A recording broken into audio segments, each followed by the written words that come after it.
అప్పలరాజు, అప్పలరాజు,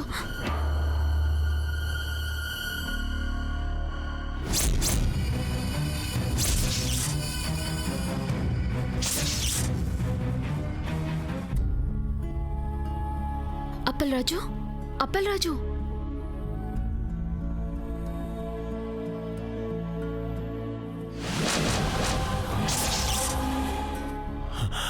భూమి,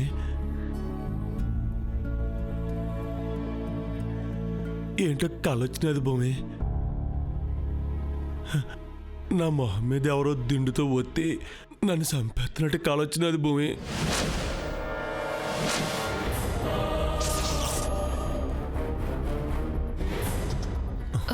ఊపిరాడలేదు భూమి. కలేగా అప్పలరాజు, ఏమీ కాదులే.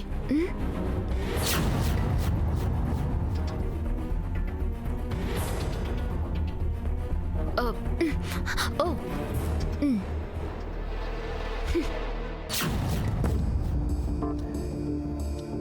పేషెంట్ వదిలేసి పెత్తనాలు చేయడానికి వెళ్తే ఇక్కడ ఎవరు చూసుకుంటారు?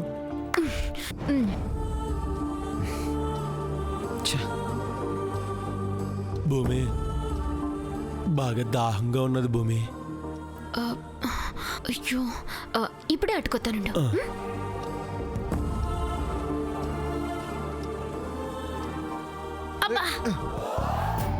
మీ ఊరోళ్ళ కళ్ళు నెత్తి మీద ఉంటాయా? మా ఊరోళ్ళ కళ్ళు నెత్తి మీదనే ఉంటాయి. మీకు అసలు ఆ కళ్ళే ఉండవు కదా, అందరూ గుడ్డోళ్ళే.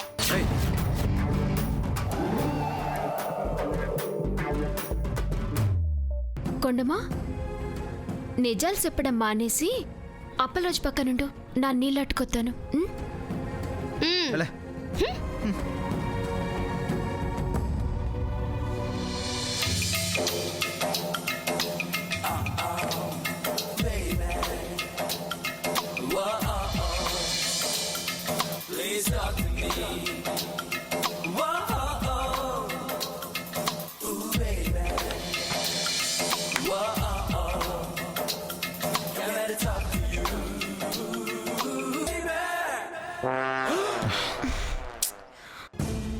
వాటర్ వంకతో నాతో మాటలు కలపాలని చూస్తే ఇక్కడెవ్వరూ మెత్తబడే మనుషులు లేరు.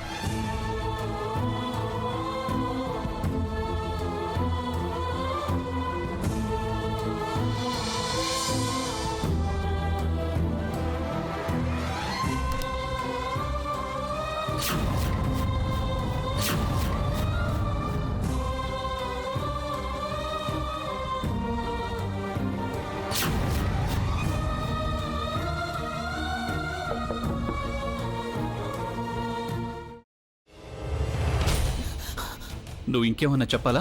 ఇంకేమన్నా అబద్ధం చెప్పాలనుకుంటే చెప్పేయి. నేను చూడాలనుకుంటున్నాను నన్ను మోసం చేయడానికి నువ్వు ఎంత నీచానికి దిగజారగలవు అని.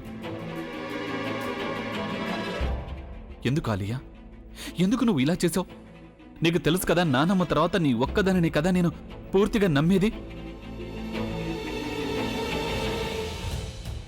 ఏమన్నావు నువ్వు? ఈ మధ్య అన్నిటినీ మర్చిపోతున్నావా? అది చాలు. వాటిలో ఉన్న శక్తి విషయాన్ని గ్రహించి మనకు వివరిస్తాయి.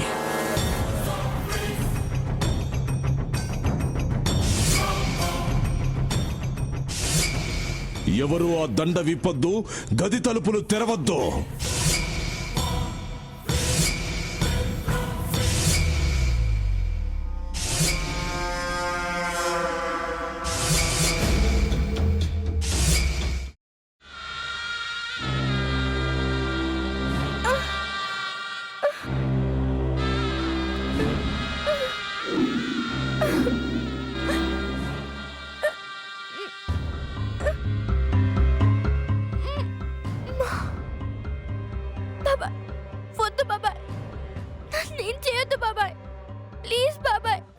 నీకు నిజం తెలిసినప్పుడే నా ఆలోచనలో నువ్వు చచ్చిపోయావు.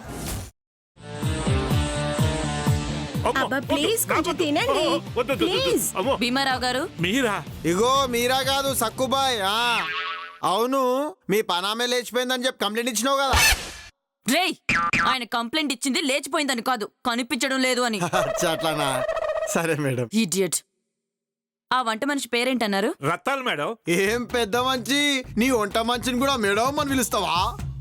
రేయ్ హాఫ్ బ్రెయిన్,